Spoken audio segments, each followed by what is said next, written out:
দিনটা অন্য সব দিনের মতোই শুরু হয়েছিল। সূর্য উঠেছিল, পাখি ডেকেছিল, মানুষ কাজে বের হয়েছিল। কেউ জানত না আজই রফিকুলের দুনিয়ার সফর শেষ হয়ে যাবে।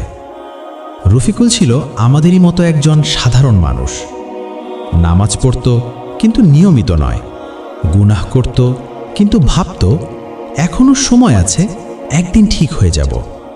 কিন্তু সে জানত না মৃত্যু কখনো অনুমতি নিয়ে আসে না। হঠাৎ একদিন বুকে তীব্র ব্যথা উঠল, নিঃশ্বাস নিতে কষ্ট হচ্ছিল, চারপাশ ঘুরতে লাগলো। লোকজন ছুটে এলো, ডাক্তার এলেন। কিছুক্ষণ পর বললেন, ইন্না লিল্লাহ ওয়া ইন্না ইলাইহি রাজিউন। সে আর বেঁচে নেই। কিন্তু রফিকুল তখনও ভাবছে, আমি তো এখানে দাঁড়িয়ে আছি, তাহলে সবাই কাঁদছে কেন? হঠাৎ সে নিচে তাকিয়ে দেখল একটি নিথর দেহ পড়ে আছে, সাদা চাদরে ঢাকা। হঠাৎ তার বুক কেঁপে উঠল। ওটা তার নিজের দেহ। তার মা কাঁদছে, স্ত্রী বলছে, আর একবার কথা বলো। কিন্তু ঠোঁট নড়ে না, চোখ খোলে না। রফিকুল চিৎকার করতে চাইল, কিন্তু দুনিয়ার কেউ তার আওয়াজ শুনল না। তার দেহ গোসল করানো হলো, সাদা কাফনে মুড়িয়ে মসজিদে নেওয়া হলো। ইমাম সাহেব বললেন, সালাতুল জানাজা শুরু করুন। 4 তাকবীর দেওয়া হলো, দোয়া পড়া হলো।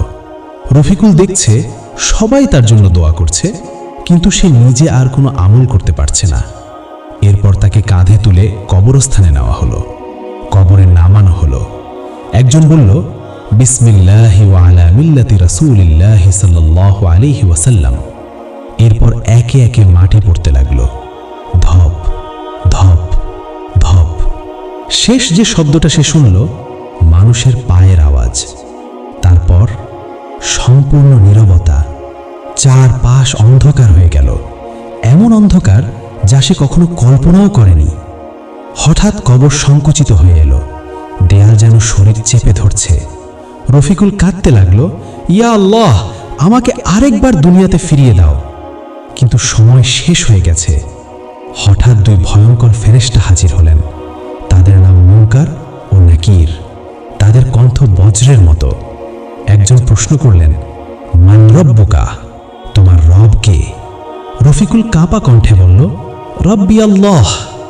আরেকজন প্রশ্ন করলেন, মা দীনুকা, তোমার দিন কি? সে বলল, আদ-দীনুল ইসলাম। এরপর প্রশ্ন এলো, মান হাযার রাজুল আল্লাযী বুইসা ফীকুম, এই ব্যক্তি কে যাকে তোমাদের মাঝে পাঠানো হয়েছিল? রফিকুল বলল, তিনি মুহাম্মাদুর রাসূলুল্লাহ সাল্লাল্লাহু আলাইহি ওয়াসাল্লাম।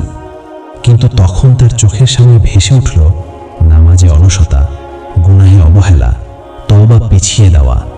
তার আমল অনুযায়ী কবরের অবস্থা বদলে যেতে লাগলো। হঠাৎ এক ভয়ঙ্কর আকৃতি সামনে এলো। সে বলল, আমি তোর খারাপ আমল, হারাম দৃষ্টি, মিথ্যা কথা, নামাজে গাফিলতি, সব আমি।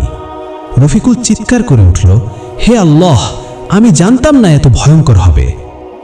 যদি রফিকুল দুনিয়াতে 5 ওয়াক্ত সালাত আদায় করত, কোরআন তেলাওয়াত করত, খাঁটি তওবা করত, তাহলে কবর হয়ে যেত জান্নাতের বাগান, আলোয় ভরে যেত চারপাশ। ফেরেশতারা বলতো, ঘুমাও, বর যেমন আরামে ঘুমায়। কিন্তু কবরের প্রথম রাত সত্যকে লুকাতে দেয় না। এই রাত আমাদের সবাইকে বলছে, সেই রাতে টাকা কাজে আসবে না, ক্ষমতা কাজে আসবে না, মানুষও সাথে যাবে না। থাকবে শুধু তোমার ঈমান আর তোমার আমল। প্রশ্ন একটাই, আমরা কি কবরের প্রথম রাতের জন্য প্রস্তুত?